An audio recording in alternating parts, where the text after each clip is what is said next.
The ex-slaves were called freed men, and the freedmen of the Indians had reason to dance. No, they weren't rich, but since they were now citizens of the tribe, and the tribe owned all the land, there was no need to sharecrop. Just stake a claim, build a cabin, start a farm. And there was the black vote.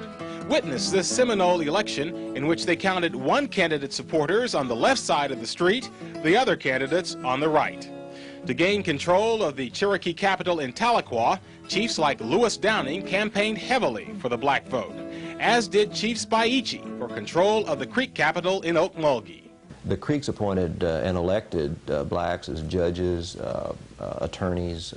They were private secretaries, they were members of the council, and of course the three black towns in the Creek Nation had representatives in both the House of Kings and House of Warriors. Silas Jefferson was even elected one of the Creek chiefs and was among the delegation any time that the Creeks had business in Washington. Since there was none of the lynchings or terror of the white South, Indian Territory became a mecca for blacks, even though many never gained citizenship. At least 25 black towns sprang up, some still around, like Taft, Redbird, and Tallahassee, where on a warm day they still bring out the kitchen table for a game of dominoes. I'm out of here. What? How you get down? I'm out of here. Glad you did. There were black lawmen among the Creek Nation Light Horse Police, deputy U.S. Marshals like Bass Reeves, who killed 14 outlaws without ever being wounded. And there were outlaws, killers like Cherokee Bill, part black, part Cherokee, or the Buck Rufus gang of Creeks and Creek freedmen. And there were the rowdies. If they got enough whiskey in them while they shoot the town up. You ever had to run from a shoot-up? I half crawled on the bed. My great-great-uncle Willis was among those rowdies. You may recall my great-grandmother Phyllis Pettit's story of how her husband's mother was sold by his Cherokee master. He looked down a long lane after her just as long as he could see her and cried after her. While George Pettit turned out okay, his brother Willis spent 1877 in the National Prison for shooting up the capital of Tahlequah.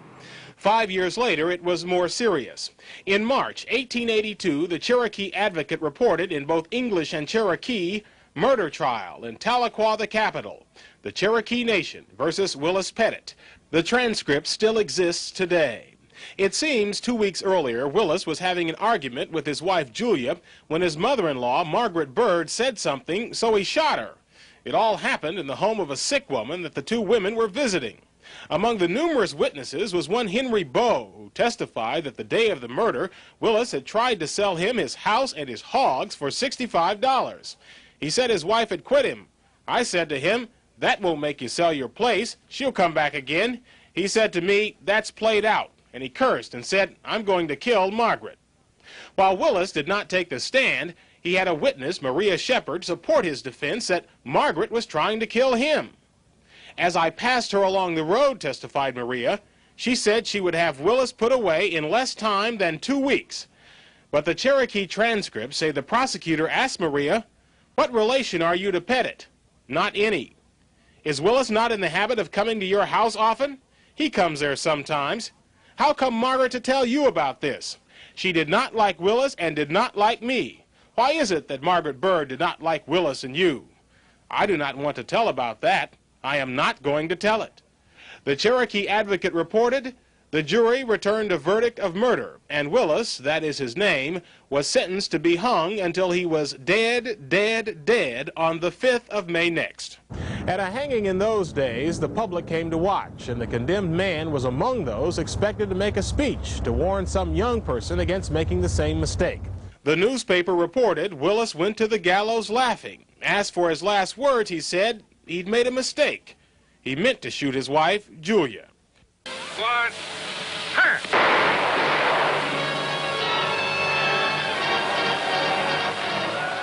The Oklahoma Land Rush was the beginning of the end for the 5 Indian republics.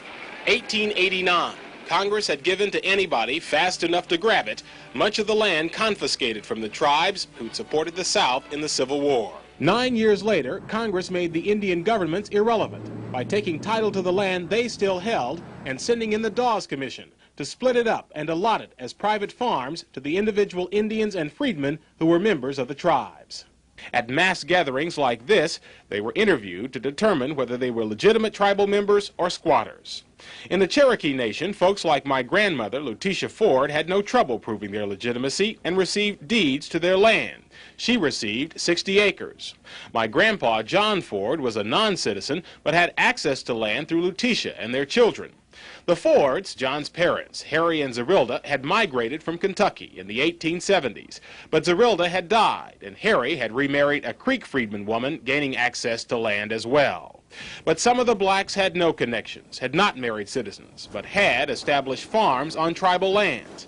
Now, somebody was about to receive an allotment that included their farms. In the Tallahassee community in the Creek Nation, many of them turned for help to great-grandpa Harry Ford, a Baptist minister, and, says his 85-year-old surviving son Andrew, a prominent farmer. My dad had a big barn, load full of hay, corn. He once had sharecroppers. But he didn't have gas lights, and that proved tragic when he came to Washington, D.C. that day, seeking someone in authority to help his neighbors keep their land. The October 19, 1906 Evening Star reported the story. It said he took a cab to a hotel called the Philadelphia House at 348 Pennsylvania Avenue, which is where the National Gallery of Art now is. It said he asked questions around the hotel. Quote, the visitor said he wanted to meet some Baptist ministers in this city as he thought they might assist him to transact some important business in which he was interested. Then he went to bed in a room which had a gas light. My Uncle John Ford picks up the story. Instead of him turning it out, he blew it out, and he became asphyxiated. Then the rumors are that he was really on to something, you know, that was going to benefit blacks, and maybe it was foul play. Somebody killed him. Yes, now that was a rumor. The D.C. death certificate said Harry Ford, age 70s, cause of death, asphyxia. He had $1,000 more when he left home. When he got it back, he didn't have a dime on him nowhere. Naturally wouldn't have. In the cheapest casket they could buy, and shipped him back to Oklahoma. As for the blacks Harry was trying to help, they lost out. But all of his and his second wife's descendants received 160 acres of Creek land. They became targets for rip-offs by land speculators. And when oil was discovered on Harry's grandson Dan's land, he was essentially kidnapped. Dan, they run him way out towards California trying to make him sell his place and all that.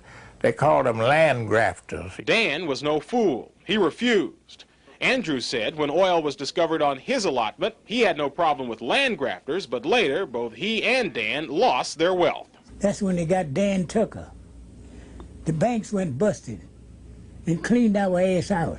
The end of Indian Territory meant the end of an era, of 40 years of tribal citizenship for blacks, the end of centuries of self-rule for the proud tribes, the Choctaws, Chickasaws, Cherokees, Creeks, and Seminoles. The descendants of those black slaves and red masters after this.